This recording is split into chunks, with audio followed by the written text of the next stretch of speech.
You know everything, फिर भी क्या वजह है कि सक्सेस आपसे दूर है? आपकी लाइफ में ग्रोथ नहीं है।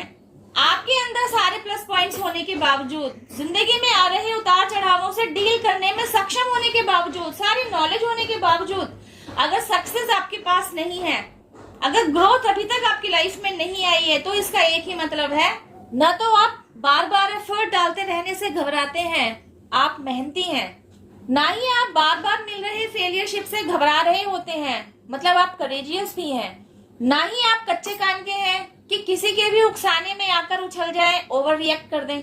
इवन आपके वीक पॉइंट्स को पॉइंट आउट करके, आपके फेलियरशिप्स को गिनवाकर आपको डिमोरलाइज भी नहीं किया जा सकता, मतलब आपके विल पावर भी स्ट्रांग है। ना ही आपके अंदर कंपैरिजन की भावना है कि दूसरों की सक्सेस को देखकर खुद को डिमोटिवेट करें, या अगर किसी फील्ड में आप सुपीरियर हैं, अपनी सुपीरियोरिटी के चलते आप सामने वाले को छोटा महसूस करवाएं। आप आस्तिक भी हैं, ईश्वर पर आपकी अटूट आस्था है, आप यह भी मानते हैं God helps those who helps themselves, मतलब जब आप अपनी मदद स्वयं करने चलते हैं तभी पूरे डिवाइन रियल्म की मदद आप तक पहुंचती है। बैठे बैठे एफर्म करते रहने से या चैंट करते रहने से कुछ नहीं मिलता। आप समझते हैं कर्म किया जाना जरूरी है, कर्म करना प्रायोरिटी है। कर्म करने के साथ साथ जब आप चैंटिंग करते हैं, आप अफर्मेशन करते हैं, तब जिस काम में आप अपनी मेहनत लगा रहे हैं, आपकी मेहनत को दोगुना चौगुना किए जाने में इन चैंटिंग और इन अफर्मेशन की तरफ से आपको बूस्ट मिलता है। यू नो एवरीथिंग, फिर भी क्या वजह है कि सक्सेस आपसे दूर है? आपकी लाइफ में ग्रोथ नहीं है। You are still waiting for golden opportunities. आप अंधेरे से घबराने वालों में से नहीं हैं, आप अंधेरे से डरकर भागने वालों में से नहीं हैं, बल्कि आप तो ऐसे योद्धा हैं कि अंधेरे से डटकर मुकाबला करने में आप सक्षम हैं। आपको इंतजार है तो बस उजाले से भरी हुई एक किरण की, जो आपकी लाइफ में अपॉर्चुनिटी के रूप में दस्तक दे और आपकी लाइफ के अंधेरे को दूर भगा दे। लेकिन आप यह नहीं समझ पा रहे व्हाट्स रॉन्ग विद यू, आप कहाँ गलत जा रहे हैं। If you are suffering from these kind of situations, तो यह वीडियो आपके लिए माइलस्टोन साबित होने जा रहा है। वीडियो में आखिर तक बने रहिए। आपके अंदर सारे प्लस पॉइंट्स होने के बावजूद, जिंदगी में आ रहे उतार चढ़ावों से डील करने में सक्षम होने के बावजूद, सारी नॉलेज होने के बावजूद, अगर सक्सेस आपके पास नहीं है, अगर ग्रोथ अभी तक आपकी लाइफ में नहीं आई है, तो इसका एक ही मतलब है कि आपने अभी तक खुद को रिस्पेक्ट करना नहीं सीखा, आपने खुद को प्रायोरिटी में लाना नहीं सीखा। अभी भी आप अपने से ज्यादा दूसरों को इंपॉर्टेंस देने में लगे हुए हैं। दूसरों को रिस्पेक्ट दीजिए, दूसरों की मदद कीजिए। वे दूसरे कौन हैं? आपसे जुड़े हुए लोग ही ना, तो कीजिए इनकी मदद, कीजिए इनके लिए हर वो काम जो आप करना चाहते हैं। आपकी जो भी लायबिलिटीज है इनको लेकर उन्हें बिल्कुल निभाइए, इवन रिस्पेक्टफुली निभाइए, केयरफुली निभाइए, विद फुल ऑफ लव निभाइए, लेकिन खुद को अंडर एस्टिमेट मत कीजिए। जो रिस्पेक्ट, जो केयर, जो प्यार, जो परवाह आप दूसरों के लिए कर रहे हैं, दूसरों को दे रहे हैं, खुद को भी इस तरीके से डील कीजिए कि ये सारी चीजें आपने खुद को भी देनी है। सेल्फ लव कीजिए, अपने आप को ट्रीट कीजिए इस तरीके से जैसे आप किसी दूसरे को ही ये सारी क्वालिटीज परोस रहे हो। जब आप ऐसा करेंगे ना, जिन गोल्डन अपॉर्चुनिटीज का आपको आज भी इंतजार है ना, वे चलकर आपके पास आएंगी।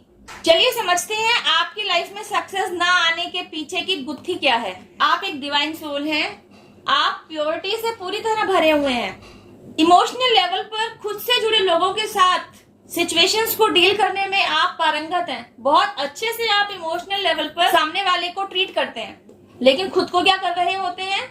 खुद को इम्पोर्टेंस ना देते हुए खुद को साइड में कर देते हैं, जैसे आप तो कुछ है ही नहीं। जो कुछ भी है आपसे जुड़े लोग ही हैं, जिसके साथ भी आप डील कर रहे हैं वही हैं। तो आप क्या हैं? सिचुएशंस के साथ डील करना आपने सीख लिया, खुद से जुड़े लोगों के साथ इमोशनल लेवल पर, प्रैक्टिकल लेवल पर, पर्सनल लेवल पर सामंजस्य स्थापित करने में भी आप माहिर हैं। तो फिर तो सफलता आपकी झोली में गिरनी चाहिए। आप कहेंगे तो क्या लायबिलिटीज ना निभाएं, बस खुद के बारे में ही सोचें, तो यह तो स्वार्थ हुआ ना। तो आपके यहाँ समझने वाली बात यही है कि अपने बारे में सोचना और सिर्फ में ही सोचना, इन दोनों बातों में फर्क है। सेल्फ लव करना, सेल्फ केयर करना, अपने बारे में सोचना, अपने आप को भी प्रायोरिटाइज करना, सेल्फिश होना नहीं है। आप देखिए आप क्या कर रहे हैं और एक सेल्फिश क्या करता है। आपसे जुड़े लोगों के प्रति आप पूरी तरह अटेंटिव हैं, उन लोगों के प्रति या आपसे जुड़ी जिम्मेदारियों के प्रति या उन किन्हीं सिचुएशंस के प्रति जिनमें आप इन्वॉल्व हैं, आप अपना 100% देते हैं, बहुत अच्छे से बखूबी अपना रोल प्ले कर रहे हैं। बस खुद को दरकिनार करते हुए चल रहे हैं, खुद को डिसरिस्पेक्ट करते हुए चल रहे हैं। यहां आपको समझने की जरूरत है कि जो रिस्पेक्ट, जो केयर, जो टेंशन, जो परवाह आप दूसरों को दे रहे हैं, बस खुद को भी वही शामिल कीजिए और खुद को भी वही सब कुछ दीजिए जो आप दूसरों को दे रहे हैं। सेल्फिश वह इंसान है जो ये सारी चीजें किसी को दे ही नहीं रहा। ना वह किसी और के प्रति लॉयल है, ना वह किसी की परवाह करता है, ना वह अपनी लायबिलिटीज के लिए केयरफुल है, अटेंटिव है, ना वह दुख में, ना वह सुख में, ना वह 3 में, ना वह 13 में। वह सिर्फ और सिर्फ खुद को प्रायोरिटाइज करके चल रहा है। तो उससे जुड़े लोग उसके लिए मायने नहीं रखते, ऐसी कोई सिचुएशन उसके लिए वैल्यूएबल नहीं है। यह होता है सेल्फिशनेस, जो आप नहीं है। आपको सेल्फ लव की तरफ अगर पुश किया जा रहा है, उसके पीछे का रीजन सिर्फ यही है कि आज आप सबके लिए सब कुछ करते रहने के बावजूद भी जिस पेन में है, उसके पीछे का रूट कॉज है सेल्फ लव ना करना, अपनी उपेक्षा करना, अपने आप को इंपॉर्टेंस ना देना, खुद को रिस्पेक्ट ना देना। आप तो उन लोगों में से हैं, आपकी शख्सियत ऐसी है कि अगर आपका टॉय भी नीचे गिर जाता है ना, आप उसको भी फौरन उठा के पुचकारते होंगे, उसको भी सॉरी बोलते होंगे, अपने टॉय से भी पूछते होंगे तुझे लगी तो नहीं। उसकी चोट के लिए आप सॉरी फील करते होंगे, कहते होंगे आई एम सॉरी।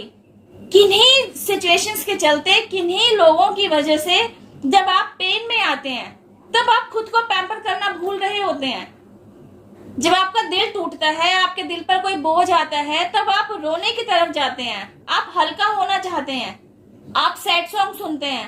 लेकिन आपका ध्यान इस तरफ नहीं होता कि आपको सैड सॉन्ग सुनने की जरूरत नहीं है, बल्कि आपको मोटिवेट करने की, आपको खुद को मोटिवेट करने की जरूरत है। वह पैम्पर जो आप दूसरों को देते हैं, आपको जब आप उदास हैं, जब आप परेशान हैं, जब आपका दिल टूटा हुआ है, आप मेंटल लेवल, इमोशनल लेवल पर हर्ट हैं, पेनफुल सिचुएशन से गो थ्रू कर रहे हैं, तब आपको जरूरत है कि यह पैम्पर, यह टेंशन, ये प्यार, परवाह, केयर, ये सब कुछ आप खुद को दें।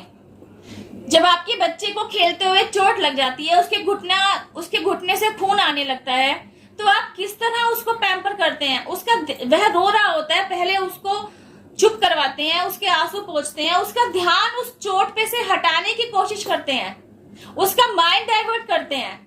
इस तरीके से आप उसको मेंटल लेवल पर, इमोशनल लेवल पर हीलिंग सेंड कर रहे होते हैं, ताकि उसका ध्यान चोट पे से हट जाए। और ऐसा ही होता भी है। एक तरफ आप उसका माइंड डाइवर्ट कर चुके होते हैं, दूसरी तरफ आप उसका फिजिकल लेवल पर ट्रीटमेंट कर रहे होते हैं, उस चोट को साफ कर रहे होते हैं, उस घाव की मरहम पट्टी कर रहे होते हैं। बस यही सब कुछ तो आपने अपने लिए करना है। जब आप रो रहे हैं, आप इमोशनल हर्ट हैं, आप टूटे हुए हैं, तब आपको खुद को हील करने की जरूरत है, तब आपने अपने आप को हील करना है। और जो वजह है ना, आपका दिल टूटने की जो वजह है, आपके इमोशनल हर्ट होने की जो वजह है, जिस वजह से आप आज पेनफुल सिचुएशंस में हैं, जिन सिचुएशंस के चलते आज आप पेनफुल एनर्जी कैरी किए हुए हैं, उन सिचुएशंस को या तो आप लेट गो कर दीजिए या उन पर काम कीजिए। अपने आप को इतना पावरफुल बना लीजिए, वो सिचुएशंस आपके ऊपर हावी ना हो जो आपको रुला रही हैं, बल्कि खुद को हील करके इतने एनर्जेटिक बन जाइए, इतने पावरफुल बन जाइए कि आप उन सिचुएशंस पर हावी हो जाए। अभी वे सिचुएशंस आपको दौड़ा रही हैं, अपने ऊपर काम करके आप जब मैजिशियन बन जाएंगे ना, तब उन सिचुएशंस की पकड़ आपके हाथ में होगी। बस यही आपको पहुंचना है। बाकी सारी चीजें तो आपके पास ऑलरेडी मौजूद हैं, बाकी सारा काम करने का तरीका तो आप सीख ही चुके हैं।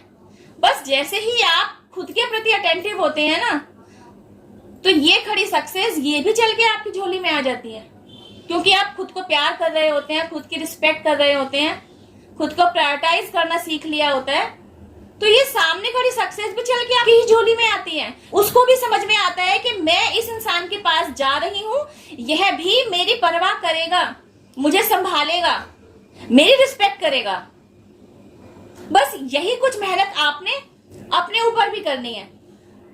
क्योंकि मेरे व्यूवर्स इस वीडियो पर अब तक मेरे साथ बने हुए हैं, तो आपने सेल्फिश होने में और सेल्फ लव करने में, सेल्फ केयर करने में क्या फर्क है, यह अच्छे से समझ लिया होगा। एंड आई एम श्योर अब तक आपको इस गुत्थी से बाहर निकलने का रास्ता भी मिल गया होगा कि सबके लिए सब कुछ करने के बावजूद भी वो जो सेल्फ सेटिस्फेक्शन आपको नहीं मिल पा रहा था ना, खुशियों में कुछ कमी सी लग रही थी ना, अपनेपन की कुछ कमी सी झलक रही थी ना, जब आप सेल्फ लव में आते हैं ना, सेल्फ केयर के प्रति अटेंटिव होते हैं, तो ये सब कुछ भी आपकी झोली में चलकर आ जाता है। वह सक्सेस आपकी लाइफ में चलकर आ जाती है। लाइफ में जिस ग्रोथ तक आप पहुंचना चाह रहे थे, उस ग्रोथ तक पहुंचने के लिए गोल्डन अपॉर्चुनिटीज आपकी लाइफ में दस्तक देने लगती हैं। आपकी लाइफ में सकारात्मक बदलाव आने लगते हैं। मनी, अबंडेंस, प्रोस्पेरिटी, सब कुछ आपकी लाइफ में दौड़ चला आता है। यही सब कुछ तो आपको चाहिए था, और खुद पर काम करने के बाद ये सब कुछ आपको मिलना तय ही है। Heal yourself, heal your life. Respect yourself, love yourself, care yourself. इस वीडियो में बस इतना ही। अब मैं आपसे मिलती हूँ मेरे नेक्स्ट वीडियो में एक और नेक्स्ट टॉपिक के साथ। टिल देन, हैव पेशेंस, रब खैर, जय माता दी, take care, bye, stay blessed.